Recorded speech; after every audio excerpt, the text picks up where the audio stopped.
c'est Dieu qui sanctifie. La sanctification ne peut pas se faire sans Dieu.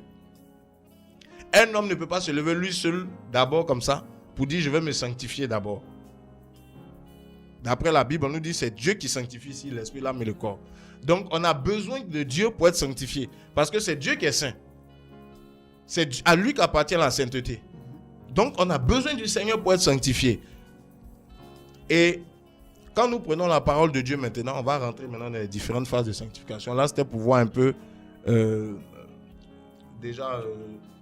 comment Dieu nous sanctifie au niveau de l'âme, de l'esprit et du corps. C'est Dieu qui sanctifie parce que le Seigneur Jésus revient. Donc nous devons être conservés purs, sans reproche lors de l'avènement du Seigneur.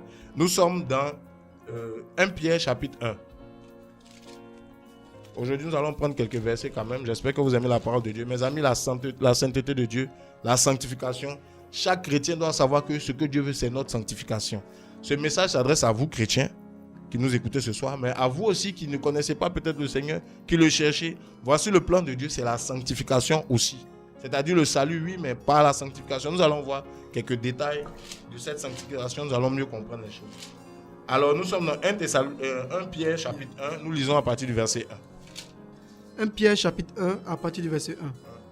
Pierre, apôtre de Jésus-Christ, à ceux qui sont étrangers et dispersés dans le Pont, la Galatie, la Cappadoce, l'Asie et la Bithynie, et qui sont élus selon la préscience de Dieu le Père, par la sanctification de l'Esprit, afin qu'ils deviennent obéissants et qu'ils participent à l'aspersion du sang de Jésus-Christ. Que la grâce et la paix vous soient multipliées. Alléluia. Amen.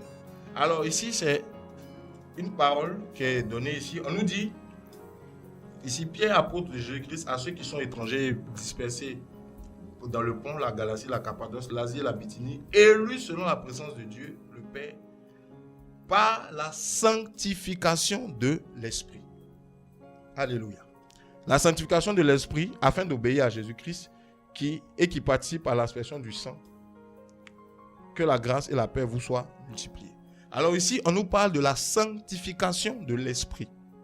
Tout à l'heure, nous avons vu on nous dit que le Seigneur nous sanctifie au niveau de l'âme, de l'esprit, de l'âme et du corps. Ici, on nous parle de la sanctification de l'esprit dans ce passage. Donc, il y a plusieurs niveaux. Ici, la sanctification de l'esprit, on nous dit que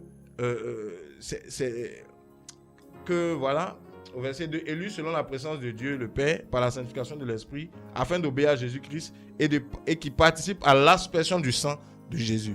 Alors, ce que je veux dire, c'est que le premier niveau de sanctification, c'est une sanctification de principe, qu'on peut appeler aussi sanctification de l'esprit ou sanctification spirituelle. Dans quel sens? Dans le sens où, quand nous sommes introduits dans la sanctification, quand nous donnons notre vie au Seigneur, nous sommes sanctifiés au niveau de notre esprit d'abord. Ici, on nous parle de l'aspersion du sang de Jésus.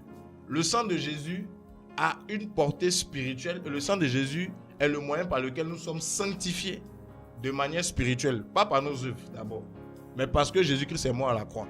Nous sommes purifiés, nous sommes nettoyés, nous sommes sanctifiés. Nous sommes déclarés saints et justes.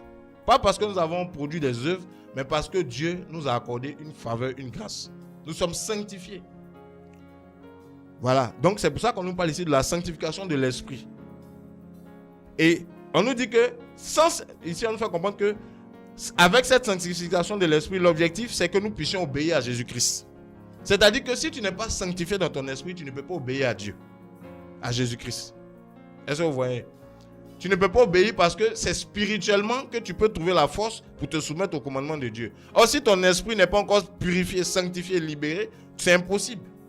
Tu auras beau essayer par tes propres forces, tu n'y arriveras jamais. Voici pourquoi beaucoup essaient de leur propre force de se mettre en règle, de lutter, tout ça. Mais comme au niveau de l'esprit, il n'y a pas eu quelque chose, ben à chaque fois, ces rebelotes, ils reviennent à chaque fois sur les choses qui les fatiguaient, tout ça, le péché. Ils se sentent impurs, sales, parce qu'ils ne se sentent pas propres.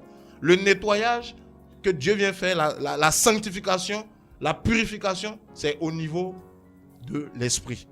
Donc c'est au niveau de l'esprit que Dieu nous sépare. On a vu que sanctification, c'est kadach, se séparer de ce qui est impur, se mettre à part pour Dieu. Donc c'est au niveau de notre esprit que Dieu nous met à part pour lui. C'est une œuvre spirituelle. C'est au niveau de l'esprit, de notre esprit, c'est-à-dire de nos pensées. Vous voyez, de notre intelligence. C'est de là-bas que le Seigneur nous met à part. Il nous sépare des choses impures. Il nous met à part pour lui, nous consacre à lui. afin qu'on puisse obéir à la parole, afin qu'on puisse marcher selon Christ. Vous voyez, donc la sanctification, c'est pas dans la forme d'abord.